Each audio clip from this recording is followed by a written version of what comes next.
Aquí y Ahora Producciones presenta Hablemos de Salud. 26 años al servicio de la medicina preventiva. Producción y conducción, Ana María Forte. Columnista, el doctor Mariano Favalón. Locución y presentaciones, Oscar Di Profio.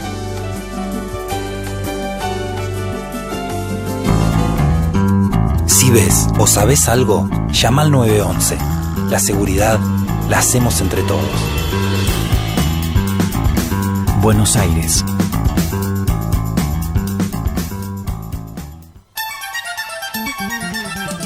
La fuerza del campo está en el trabajo de su gente y la fuerza del trabajador está en la UATRE, Unión Argentina de Trabajadores Rurales y Estibadores.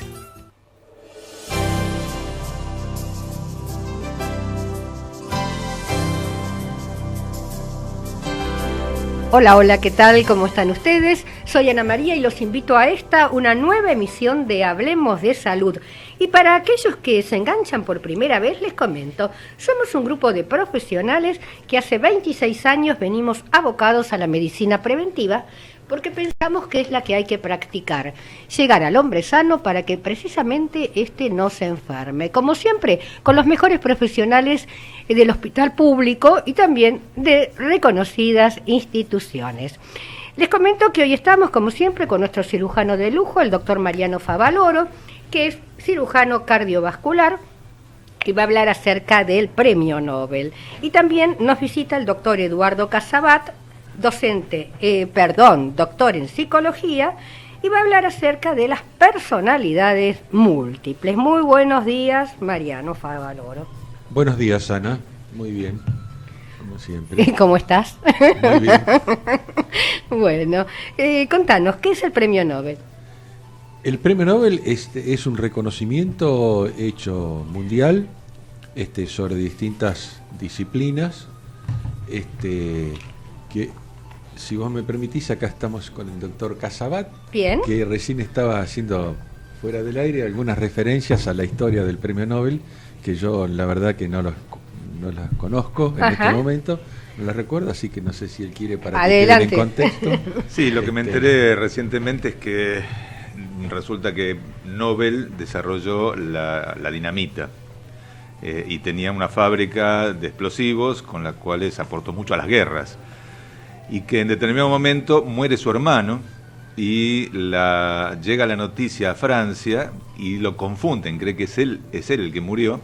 Entonces publican: murió el señor de la guerra. Entonces él, al leer su propio obituario, quedó impresionado y se dijo a sí mismo: no voy a quedar en la historia como el que aportó a las guerras, sino que voy a hacer algo para aportar al conocimiento y a la paz. Y ahí fue donde decidió donar su fortuna a la corona y instaurar el Premio Nobel. Excelente aporte, ¿no es cierto? Muy bien, qué excelente, claro. Ajá. Nos pone en contexto y en el origen de las cosas, que es muy importante. Ajá, bien. El origen histórico. Bueno, entonces todos los años distintas disciplinas. Este año, el primero que siempre se publica es el de medicina. Ajá. Y este año en realidad está aplicado a la medicina, pero no es para médicos, sino para 3 farmacólogos o químicos farmacólogos. Se han dedicado a la farmacología. Y está entonces, se lo han dado 50% a una farmacóloga china y el otro 50% compartido por otros 2 farmacólogos. Lo que es interesante de la farmacóloga china se llama Yu Tu, tiene 84 años ahora, nació en 1935 y ella siempre se dedicó a la medicina tradicional china y a las hierbas y esas cosas, y su descubrimiento o su avance en un tratamiento se debe, para ponerlo en contexto histórico, a la guerra de Vietnam en la década del 60. En esa guerra, tanto los chinos que fueron a ayudar a la guerra esa, los soldados chinos, y los norteamericanos vieron que empezaron a tener malaria y los soldados se morían por esa enfermedad y no por la guerra. ¿Qué es la malaria? La malaria es una parasitosis que toma distintas partes, y en especial los glóbulos rojos, y produce mucha invalidez y muerte. Y hasta ese momento no había tratamiento.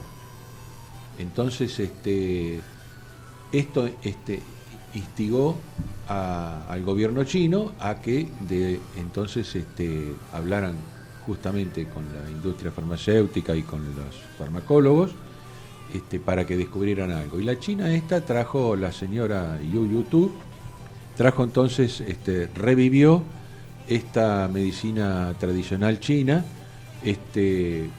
sobre todo con unos subproductos de una planta que es la artemisina. La planta es Artemisis, no sé, tiene un nombre botánico especial, que lleva más de 2500 años que se conocía. Y los extractos, lo interesante que para que el extracto tuviera efecto farmacológico había que hacer la extracción con agua frío, nunca en caliente, y con extracción acuosa, tampoco con productos químicos ni nada por el estilo, ni alcoholes como se hace habitualmente. Entonces, cuidado que tuvo y esta separación del extracto con agua fría y agua pura, y después su uso medicinal, digamos, con cierta concentración, empezó a dar los resultados positivos en el tratamiento de la malaria. Hubo una peste muy grande de malaria, ¿no es cierto?, cuando se estaba construyendo por África algo muy importante, sí, un puente, ha habido que han muerto por sucesivas epidemias de malaria, personas, ¿no? Sí. Y es una enfermedad endémica en África. Uh-huh. ¿Y los síntomas de malaria cuáles son? Fiebre, decaimiento, náuseas, vómitos. Ajá. No, son severos los cuadros. Y lleva a la muerte. Y hay que ver el cuadro general que tiene la persona, ¿no es cierto? Claro. Mira, el diagnóstico se hace cuando está en zona endémica o viene de una zona endémica, uh-huh, donde se supone que se ha contaminado. Mientras vos estabas hablando, infestado. Yo pensaba, ¿no?, de esta bioquímica, dijiste. Bioquímica. Yu Tu, que tiene 84 años. ¿Y cuántas personas a esta edad dicen, uy, ya a los 75, 78 somos viejos, ya no servimos para nada, ¿no? O sea... Lo que pasa es que en realidad el descubrimiento lo hizo hace más de 40 años. Se ha dado una coincidencia del premio en el Instituto Nobel, que dijeron, este año vamos a hacer como un recuerdo para atrás de los beneficios que le han dado al mundo estos bioquímicos, estos farmacólogos que han descubierto o han promocionado drogas nuevas para tratar parasitosis que ya se sabe que están ahora tratadas. Lo que pasa es que tuvieron una repercusión mundial muy importante, porque eran primero eran enfermedades que no tenían parasitosis, son todas parasitosis, que no tenían tratamiento, y segundo, que hacían muchos estragos y era la segunda causa de invalidez en el mundo, estas parasitosis. Quiere decir que ahora se reconoció algo que ya funciona desde hace 40 años, ¿entiendo bien? Que se descubrió y se empezó a usar hace 40 años. Ah, bien, exactamente.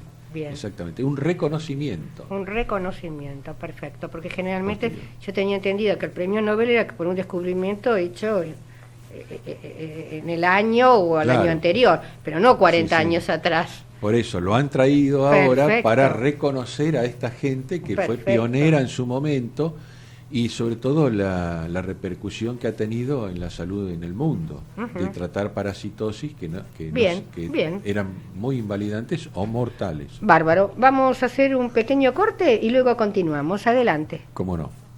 Comienzo espacio publicitario. Si ves o sabes algo, llama al 911. La seguridad la hacemos entre todos. Buenos Aires. Señor empresario o profesional de la salud, la difusión de su producto o servicio a través de nuestro programa es el medio más eficaz para acceder al público. Comuníquese con el Departamento de Publicidad 154-989-0420. Casa Mario. Amplia variedad en artículos de librería, escolar y papelería comercial. Libros de textos, insumos de computación y equipos de oficina. Avenida Juan Bautista Alberdi, 6694 Capital. Teléfono 4-687-3320. Ahora la boleta de ARBA también te llega por mail. Sumate a boleta electrónica en www.arba.gov.ar y olvídate de las boletas que no llegan, de las colas y de pagar intereses porque se te perdió. ARBA, Agencia de Recaudación de la Provincia de Buenos Aires. Fin espacio publicitario.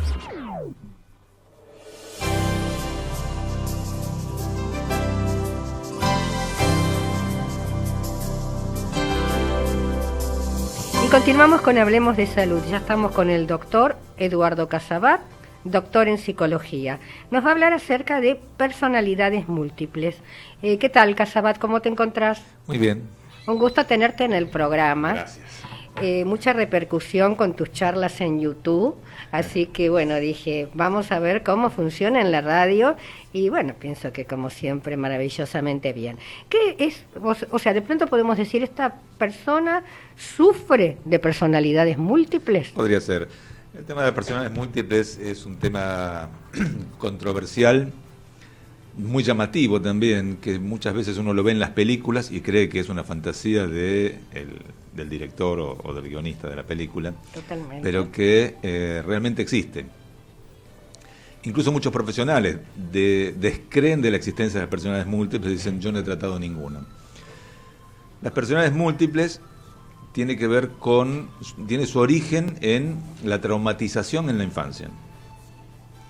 Y esa traumatización debe darse en un ambiente de lo que se llama un apego inseguro, un apego desorganizado. Es decir, cuando un niño es traumatizado severamente, por ejemplo, con abusos físicos, emocionales, sexuales, con negligencia, esos padres que son abandónicos, que no le dan importancia, no atienden a los niños, que se tienen que arreglar solos, etcétera, y dentro de la familia hay una desorganización. Muchas veces o el padre está ausente o está preso, la madre tiene trastornos psiquiátricos. Entonces, en ese ambiente, cuando el niño es traumatizado, la forma de sobrevivir que tiene es la de desarrollar diferentes formas de encarar las diferentes situaciones. Esto se va cristalizando en diferentes personalidades.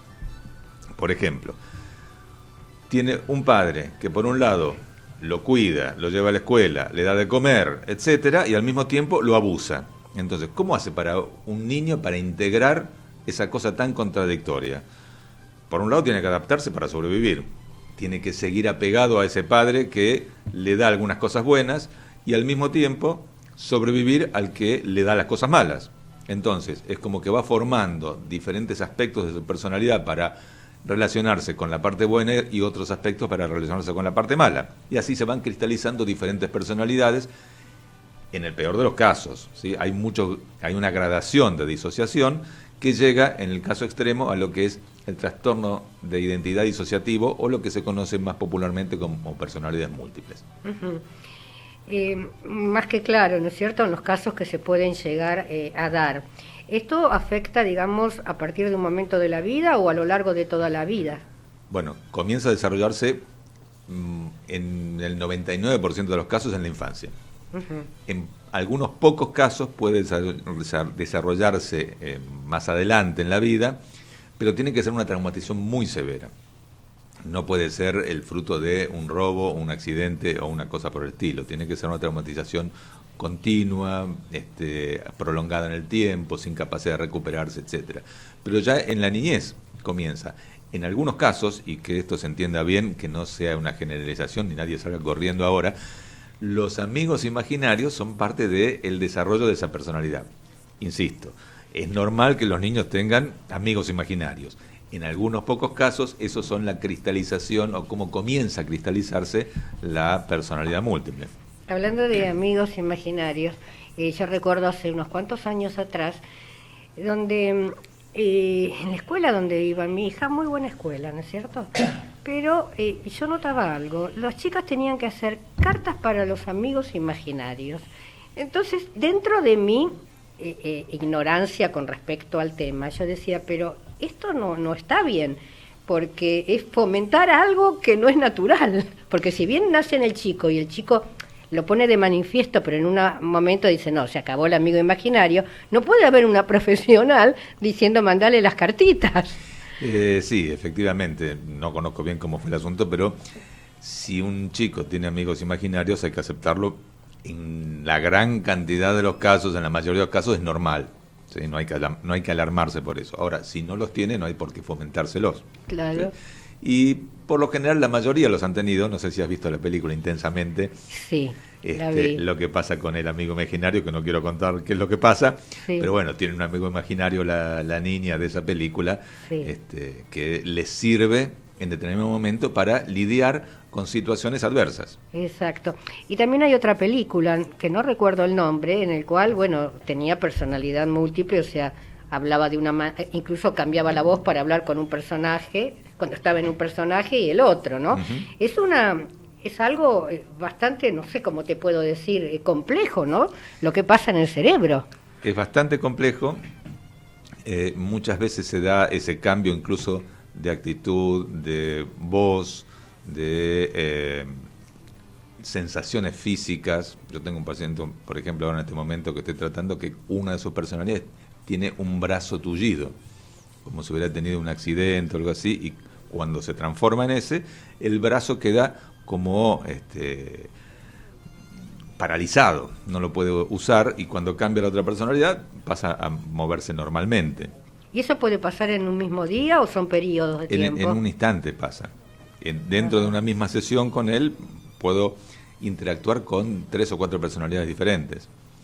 En algunos casos las personalidades no se conocen, en otros casos conviven. ¿Sí? Lo que pasa es que la gente cree, cuando yo cuento esto, es algo cinematográfico. Ficción. Claro, es cinematográfico, es muy florido, es muy atractivo. No se ve tan fácilmente. Porque, contrariamente a lo que piensa mucha gente, incluso muchos profesionales, los trastornos disociativos no son psicóticos. Los psicóticos son los locos que conocemos, los del Borda, los que se creen Napoleón, los que creen que les hablan los marcianos. Exacto, que escuchan otra voz. Bien, no es ese tipo de locura, entre comillas, ¿sí?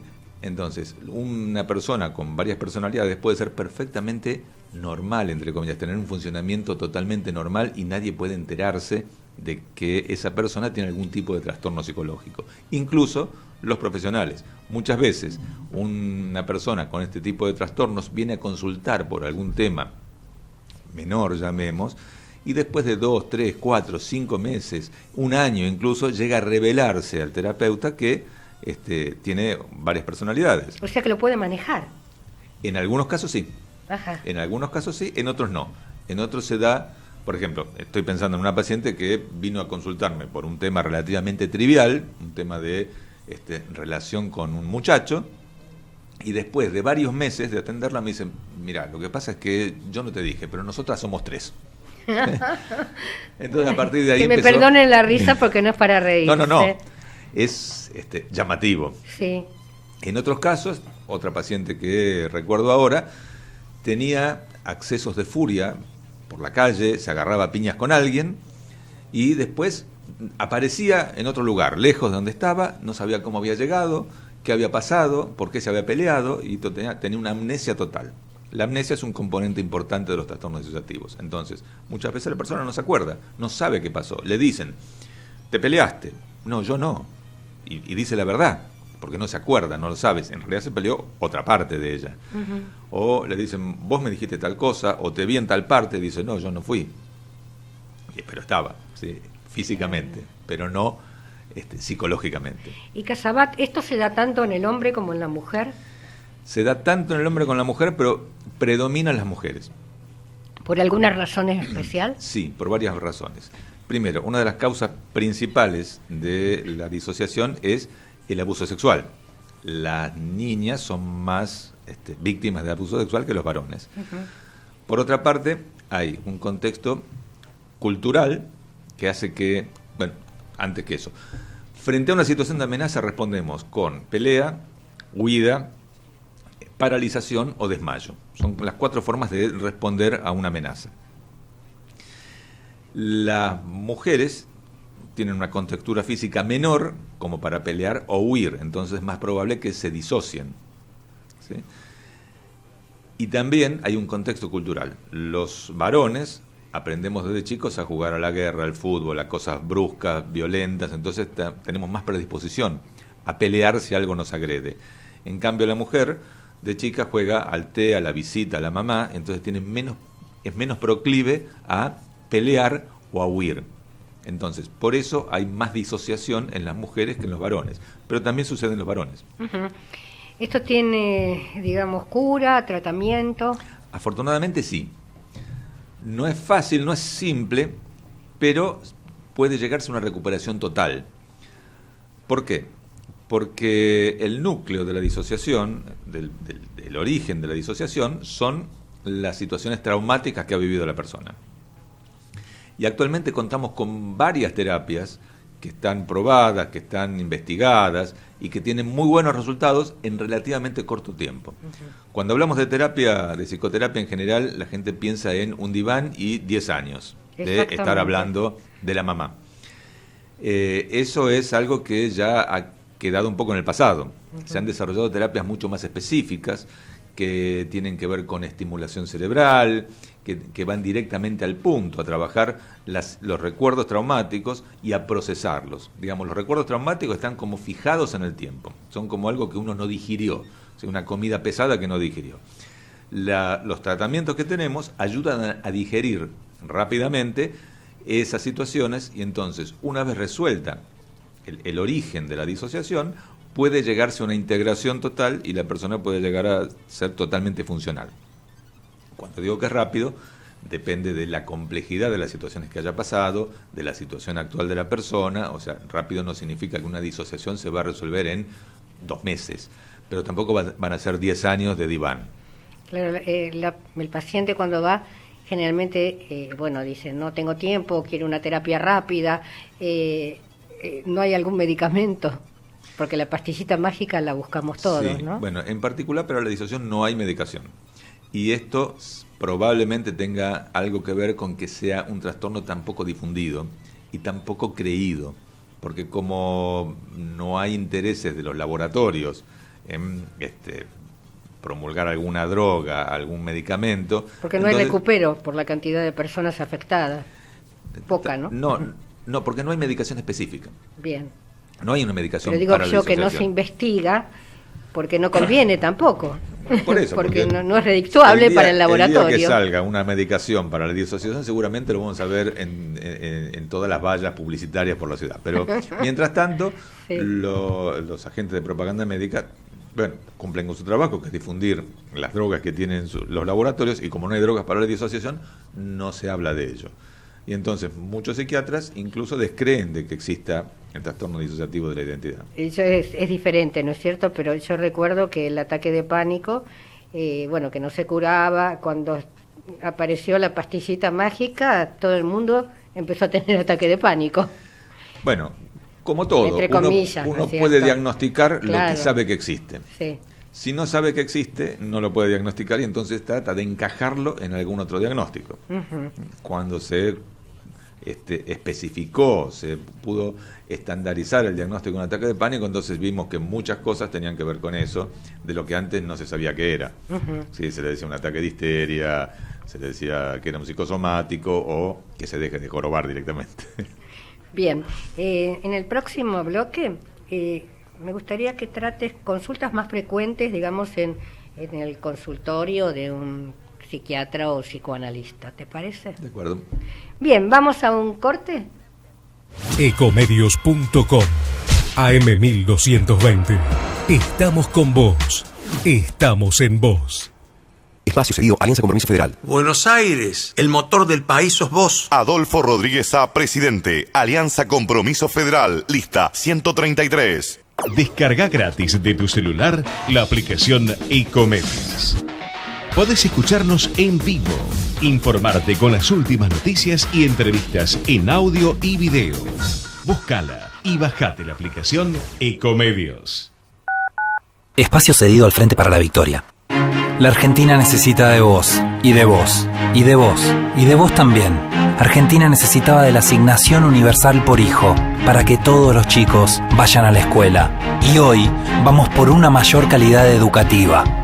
Eso es el desarrollo.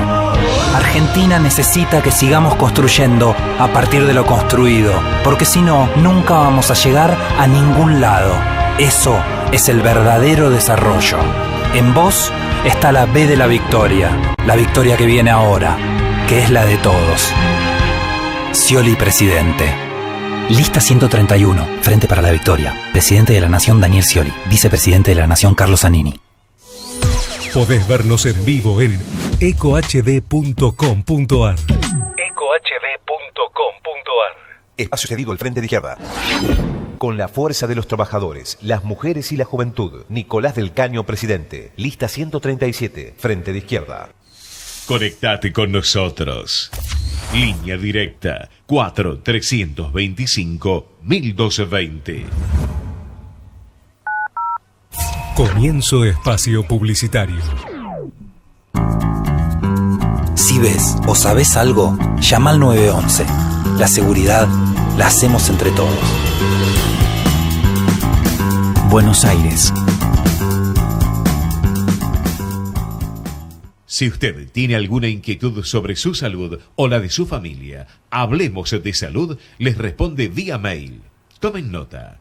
hablemosdesalud@hotmail.com o a través de nuestra página www.hablemosdesalud.com.ar.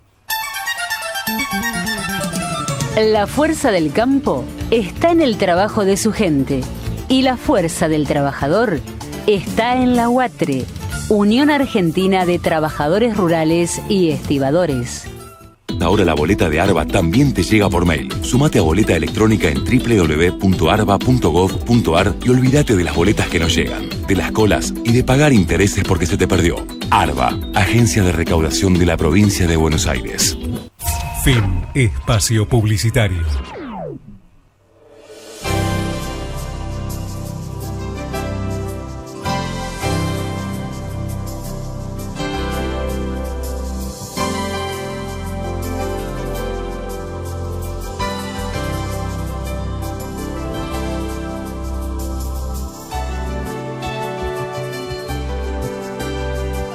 Y continuamos con Hablemos de Salud.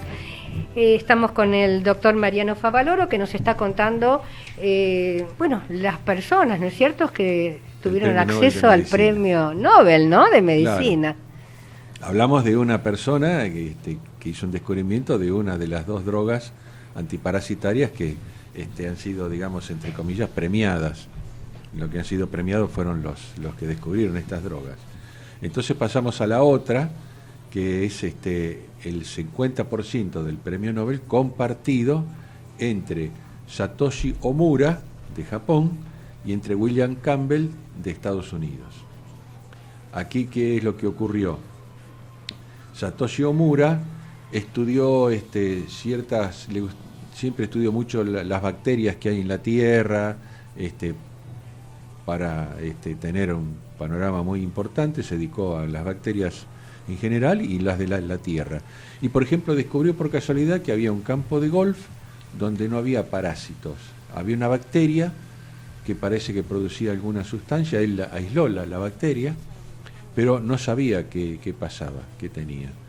Entonces trató de desarrollarlo, pero finalmente su descubrimiento y su bacteria, dijo, la voy a compartir con el doctor William Campbell en Estados Unidos, que estaba en un laboratorio medicinal, laboratorio Merck, y entonces a través del laboratorio el doctor Campbell terminó de descubrir bien qué era, desarrollarlo, estudiarla, estudiar cuál era el mecanismo por el cual inhibía los parásitos, mataba a los parásitos. Aquí se descubrió el mecanismo, en el otro no se sabe exactamente, pero aquí se descubrió que inhibe la producción de gamma butirato en la célula, en los parásitos, y entonces los parásitos quedan paralizados y se mueren porque están paralizados, digamos, ya no comen, no metabolizan más, perdieron la interconexión neuronal y entonces están como muertos neuronalmente. Uh-huh. Y así muere el parásito. Y eso fue, y bueno, y el laboratorio finalmente desarrolló una droga a partir de esta... Eso te iba a preguntar, ¿para qué sirve? Espera, una droga de origen natural. Sigue siendo necesario que la produzca la bacteria y el laboratorio le hace un agregado para entonces una droga semisintética, con lo cual le reforzaron el efecto antiparasitario y ahora se llama ivermectina. Y entonces tiene ese efecto íntimo sobre el metabolismo de los parásitos, sobre todo la helminthiasis, todo lo que son gusanos, digamos, la filariasis también, todos esos, y entonces matan los parásitos y de esa manera se utiliza en todo el mundo, porque inclusive mata los piojos, muchos otros parásitos, también las garrapatas, tiene acción sobre las garrapatas, así que se ha difundido muchísimo. Muchísimo. Y la tomó ¿cómo se llama? El presidente Jimmy Carter para hacer porque él tiene una fundación. Y entonces estaba haciendo también un estudio de todas las parasitosis, estaba tratando de combatir las parasitosis que hay sobre todo en Centroamérica.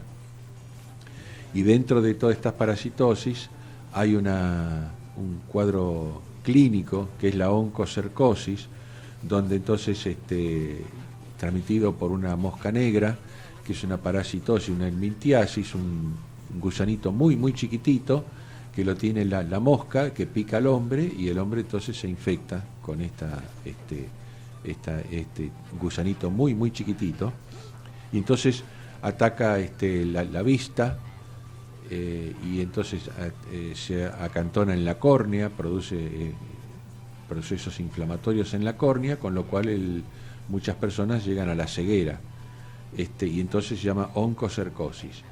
De manera que Carter le dijo al laboratorio que le produjera la droga para su fundación y que él se la iba a dar a la gente, y finalmente el laboratorio la liberó y se la dio gratis, y liberó la patente. Y bueno, así es como se difundió. Hoy día, gracias a eso, es una droga barata, porque ahora no tiene los costos de la patente ni del desarrollo, sino simplemente de la producción. Lógicamente hay que fabricarla, acá se vende en todo el mundo, acá también hay varios productos con ivermectina, y acá tiene un uso sobre todo muy difundido, además de en humanos, en medicina veterinaria. Para los animales es muy muy usado. Bien, ¿nosotros tuvimos algún premio Nobel? Nosotros tuvimos varios premios Nobel, sí, 3 o 4. Uno de La Paz, o 2 de La Paz, mejor dicho, Saavedra Lamas y Pérez Esquivel. Milstein con los anticuerpos monoclonales, y después hay alguno más, Hussein, y creo que alguno más, 5 son 5. Falta un médico. El de la fundación, ¿cómo se llama? ¿Otro más médico? Sí. Bien. Ese no. Cuando lo recordemos lo mandamos al aire. O sea, lo bueno es eso, ¿no es cierto? Que tuvimos varios. Tuvimos varios. Sí. El último más o menos, ¿cuánto va a ser? Es interesante, es la mujer número 12, la China. La mujer número 12 en el mundo en tener un premio Nobel. Ajá. Y creo que es la primera mujer china. El primer premio Nobel en la China. No tenían ningún premio Nobel. Uh-huh. Bueno, ahora se van a engolosinar, ¿no es cierto? Y los chinos, como están copando el mundo, van a copar también los premios Nobel. Está publicado en el diario, no sé, yo tampoco lo podía creer. Acá veo el doctor Casabat, pero ¿cómo nunca? No, parece que no. El diario dice que nunca tuvieron un premio Nobel, Clarísimo. que es el primer premio Nobel que tiene la China. No va a parar. Y la mujer número 12 en el mundo.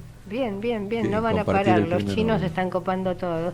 Y yo Sí. recuerdo, o sea, una pequeña anécdota vale que tarde nada, que nunca, claro. que nada tiene que ver. Cuando 8 años atrás yo fui para Italia, en el Vaticano, estaban entrando los primeros chinos, ¿no? Y vendían por la calle los pañuelitos, cosas así, arreglos para la mujer. Y un comerciante me dijo, esperemos que esto no nos copen, porque están entrando en todas partes. Yo 7 años después volví y en el Vaticano, alrededor, que hay muchas santerías, se venden las medallitas que uno se trae de recuerdo, y todo es industria china. Coparon todo.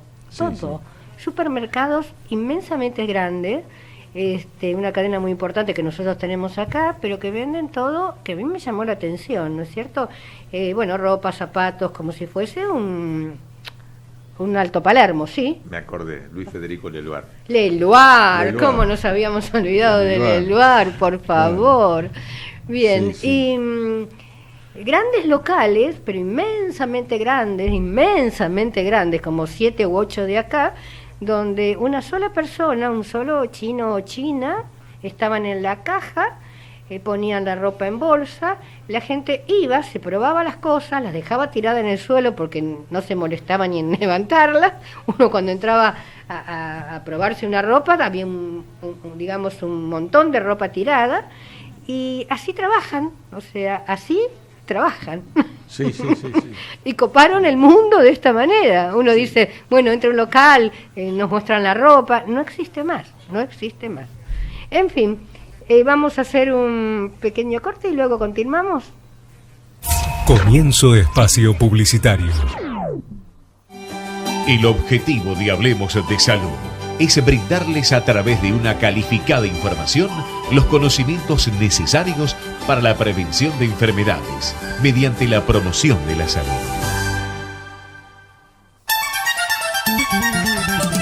La fuerza del campo está en el trabajo de su gente y la fuerza del trabajador está en la UATRE, Unión Argentina de Trabajadores Rurales y Estibadores. Ahora la boleta de ARBA también te llega por mail. Sumate a boleta electrónica en www.arba.gov.ar y olvídate de las boletas que no llegan, de las colas y de pagar intereses porque se te perdió. ARBA, Agencia de Recaudación de la Provincia de Buenos Aires. Peina la señora Ana María Carlos Michalek para Ricardo y Carlos Peluqueros. Cosquín 50, Ciudad Autónoma de Buenos Aires. Para turnos, comuníquese al 4642-5598. Fin espacio publicitario.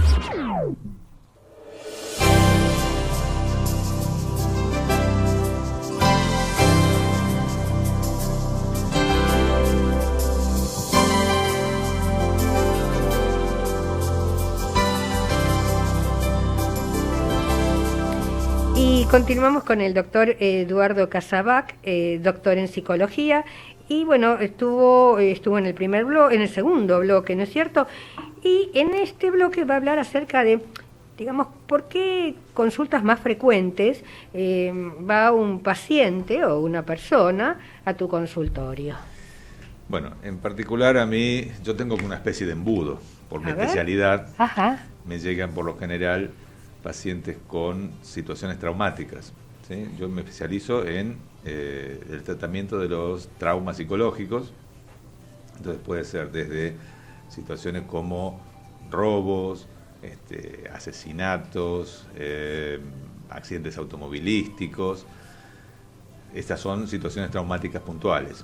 Hay otras situaciones traumáticas más prolongadas, como las que decía antes: abuso sexual, abuso físico, abuso psicológico, el bullying, que es el hostigamiento que reciben los chicos en el colegio, por ejemplo. También otras consultas que indirectamente tienen que ver con situaciones traumáticas, como por ejemplo las fobias. Las fobias por lo general tienen un origen en alguna situación traumática, conocida o desconocida. Muchas veces podemos haber tenido una situación que en su momento fue traumática, pero que hoy no la vemos como traumática. Un ejemplo: una paciente vino que estaba transitando las últimas materias de su carrera y cuando tenía que dar un examen oral se quedaba en blanco y no podía dar el examen. Sin embargo, cuando hacía escrito, se sacaba un 10. Entonces, había un problema con la exposición pública. Volvimos hacia atrás en su historia, a partir de una de estas técnicas, que lo hace muy rápidamente, insisto, no es que tiene que estar años asociando para llegar a esto, sino que rápidamente, en pocas sesiones, en una situación tan puntual, se puede llegar al origen de la fobia, que en este caso era cuando era niña, en el jardín de infantes, una vez se hizo pis frente a todos sus compañeritos. Entonces uno lo ve desde ahora y dice, pobre, de la ternura esa chica. Pero para esa chica de 4 o 5 años se le derrumbó el mundo en ese momento, porque empezaron a cargarla, a decirle meona, a no invitarla a los pijama parties, a segregarla. Entonces en ese momento para ella fue terriblemente traumático. Aunque visto desde la adultez, eso parece ser un suceso menor. Una vez resuelto esa situación traumática de la infancia, pudo perfectamente seguir adelante con sus exámenes. Entonces, hay situaciones que tienen que ver con situaciones traumáticas que muchas veces uno no registra, no recuerda o no les asigna ese valor de traumático. Tenemos por otra parte también, a mí me llegan muchas veces estos casos raros que otros colegas dicen, mira, yo no entiendo bien qué pasa, le dice, anda a verlo a Casabal, que él trata este tipo de casos raros. Y muchas veces son los trastornos disociativos que hay que tener cierta entrenamiento en poder detectarlos y hacer que aparezcan y poder tratarlos. Fuera de eso también hay problemas de pareja, problemas sexuales. Muchos de los problemas sexuales tienen su origen también en alguna situación traumática, como pueden ser anorgasmias, dificultades eréctiles, dificultades para la penetración. Hay una cantidad de situaciones que también pueden ser tratadas con estos tratamientos que son tan específicos y rápidos. Yo me quedé pensando en la chiquita que se hizo pis encima, sí. ¿No es cierto? Como un hecho de tantos años que digamos, no lo tiene registrado, pero sí en el subconsciente, puede modificar la conducta de un adulto. Es que lo marca de una manera en un momento en que la personalidad se está formando. Uh-huh. ¿Sí? Entonces, eso queda como impreso y uno lo va tomando como parte de su personalidad. Otro caso que me acuerdo ahora, una señora que vino a consultar por otro tema, un tema hogareño, digamos, pero que en la primera entrevista me cuenta que ella creía que había sido abusada, pero no estaba segura. Uh-huh. ¿Sí? Y que se describe a sí misma como una persona que el sexo no le atrae mucho, no lo disfruta, que es muy conservadora, que no le gusta hacer cosas raras. Y bueno, avanzamos en la terapia con el tema que ella traía y más adelante yo le propuse trabajar esa situación de abuso que ella había imaginario. Tenido. Ella decía, pero ¿te parece? Mira, me parece que esto, no sé, no estoy segura de que haya sucedido. Igual tratémoslo, a lo sumo perdemos una sesión. Lo tratamos con una de estas terapias, logró recordarlo con bastante vividez, con detalles, llegó a resolverlo después de una pequeña catarsis y a la semana siguiente vino y me dijo, yo no sé qué me pasó, esta semana estuve hecho una loca y mi marido está recontento. Resultó que ella había sido traumatizada en un momento en que no tenía una vida sexual activa. Claro. Quedaron esas secuelas y que empezaron a aparecer cuando ella empezó a tener una vida sexual activa. Y ella lo tomó como parte de su personalidad. Dijo, yo soy conservadora, no me gusta mucho el sexo, no lo disfruto, no quiero hacer cosas raras, pero en realidad esos eran los síntomas, las secuelas de esa situación traumática sufrida. Cuando se resolvió la situación traumática, pudo empezar a disfrutar el sexo y a tener la iniciativa y a vivir su vida normalmente. Uh-huh. Todavía está eso, el resquemor, bueno, los locos van al psicólogo. ¿Notás que se ha avanzado en esta última década? Se ha avanzado bastante, aunque no totalmente. Todavía hay gente que no quiere decirlo, uh-huh, que lo oculta incluso a su familia, pero en general, y sobre todo en esta sociedad porteña, es bastante común que la uh-huh gente vaya al psicólogo, que haga terapia, y para algunos es como un signo de estatus. Y parece que hubiera que estar en terapia porque sí. Uh-huh. En realidad la concepción moderna de la terapia, de la psicoterapia, es intervenir cuando hay algún problema, cuando hay alguna dificultad, cuando hay algo por resolver, y no estar en terapia porque sí. Pero hay alguna gente que todavía cree que es así. Bien, en cuanto a la duración de la terapia, ¿no es cierto? Depende siempre del caso, del paciente, de la causa. Pero, ¿vos creés que una terapia de 15, 16 años hay alguna falla o pueden llegar a ser tan largas? En líneas generales yo no te podría decir si hay una falla o no. Me parece una terapia larga, en algunos pocos casos lo amerita, pero no diría que tiene que ser lo habitual. Lo habitual, tampoco podemos decir que es lo habitual porque hay infinidad de trastornos, infinidad de situaciones contextuales diferentes en las que la persona vive, pero algunas terapias pueden ser de unas pocas sesiones, pueden ser 3, 4, 5 sesiones, y es algo así como el que te relataba de la chica que se había hecho pis en la infancia. Eso se resolvió en 3 o 4 sesiones. Otras terapias, la de los trastornos disociativos, llevan más tiempo, pueden llevar un par de años. Algunos otros trastornos, que por ejemplo yo no trato, la psicosis, esas son tratamientos de por vida, porque por el momento no tienen cura. Se pueden estabilizar, se pueden mejorar las condiciones de vida, pero todavía la psicosis no tiene cura, entonces probablemente tenga que tener una terapia de toda la vida. ¿Qué es la psicosis? La psicosis es esto que nosotros llamamos el loco, el que te decía antes, el que se cree Napoleón, el que cree que los marcianos le hablan, etcétera. Tiene una alteración de la realidad. Él cree que, por ejemplo, una diferenciación que hay entre los trastornos disociativos y los psicóticos es que ambos escuchan voces, por ejemplo, por lo general. Pero el del trastorno disociativo son voces que vienen dentro de la cabeza y sabe que es raro, ¿sí? Sabe, no lo cuenta sino más, porque sabe que lo van a tomar por loco.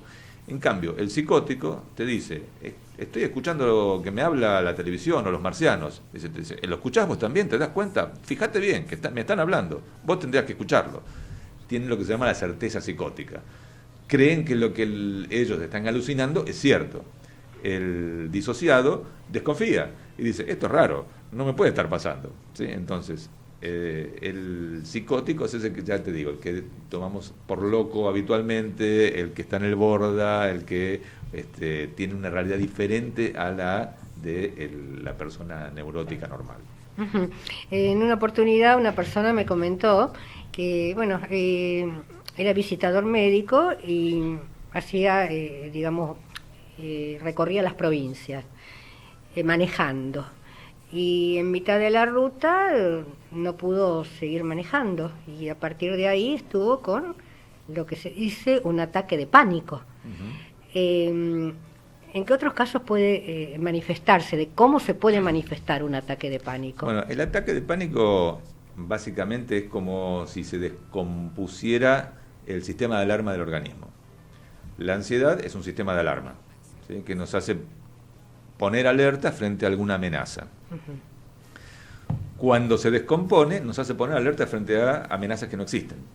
Entonces, puede ser, como el caso que vos relatás, de alguien que va por la ruta y de repente empieza a tener miedo y no puede seguir, alguien que no puede salir de la casa, alguien que va en el subte y empieza a transpirar y a sentir que se ahoga, que se va a morir. Por lo general va acompañado de sensación de muerte, palpitaciones, sudoración, algunos síntomas físicos. Son gente que va mucho a las guardias y que les hacen todo tipo de análisis de electrocardiograma y le dicen, no, vos estás bien, esto es todo del bocho, tenés que ir a un psicólogo. Pero la gente siente que es algo físico. Entonces ahí es donde está la dificultad en la consulta. Hasta que van varias veces a la guardia y varios les dicen lo mismo, no se convencen. Entonces, lo que hay que hacer es readaptar, reconfigurar el sistema de alarma de la ansiedad, porque eso es lo que está fallando. Es maravilloso, o sea, el mundo de la psicología, ¿no es cierto? Y lo que puede la mente humana, el poder que tiene la mente y también el poder de sanación, porque de pronto una persona que va a buscar ayuda, da con un buen profesional y esa persona que ya tiene el 50% de ganas de curarse, puede llegar a curarse, ¿no es cierto? Sin duda, hay muchos trastornos que sí pueden curarse, otros que todavía no tenemos ese avance como para poder decir que lo podemos curar, pero sí que pueden estabilizarse y pueden tener una calidad de vida mucho mejor. Otra de las, no sé si decirle traumas que está en boga es la bipolaridad. Bueno, la bipolaridad es un trastorno con una base orgánica que también se puede estabilizar. ahí siempre tiene que intervenir un psiquiatra, la medicación y la terapia. La medicación sola nunca es totalmente efectiva, siempre hay que combinar la terapia con la medicación y se puede estabilizar y la persona puede tener una vida bastante adaptada, bastante funcional, pero por el momento, hasta que se descubra algo, es un trastorno crónico que no tiene una cura. Ajá. ¿La bipolaridad puede surgir a partir de una depresión o no tiene nada que ver una patología con la otra? No, la bipolaridad incluye la depresión. Puede ser que alguien tenga una depresión bipolar y luego tenga una etapa maníaca, ¿sí? Esto es lo que caracteriza la bipolaridad, que un momento está totalmente deprimido y el otro día parece que se quiere comer el mundo. Esta es la bipolaridad, entonces incluye la depresión. Uh-huh. Bien. Y realmente me quedaría horas charlando con vos porque es más que interesante todos los temas y de la forma en que lo transmitís. Te agradezco muchísimo la charla de hoy. Bien, Mariano Favaloro, muchísimas gracias por la charla, por la compañía y bueno, será hasta el próximo miércoles. Gracias a vos como siempre, Ana, y nos vemos la semana próxima. Muchísimas gracias, doctor Casabat. Gracias a vos. Con respecto a la audiencia, recuerden, los espero la próxima semana en este mismo horario. Chau, chau. Desde el año 2010 a la fecha, la señora Ana María Forte fue distinguida con una mención especial en el premio Dr. Héctor Berger por su labor televisiva, otorgada por la AMA y SAPEM. Desde el año 2006 al 2013 recibió los siguientes premios: Gaviota de Oro de nivel nacional, Mejor Programa de Salud, Cultura General, Conducción Periodística Femenina, Solidario, Comunitario, Premio a la Trayectoria de la señora Ana María Forte, Mejor Producción General, Locución Masculina y Programa de Servicios. Este programa fue realizado por un grupo de profesionales que creen en una diferente calidad de vida. Fue una realización de Aquí y Ahora Producciones.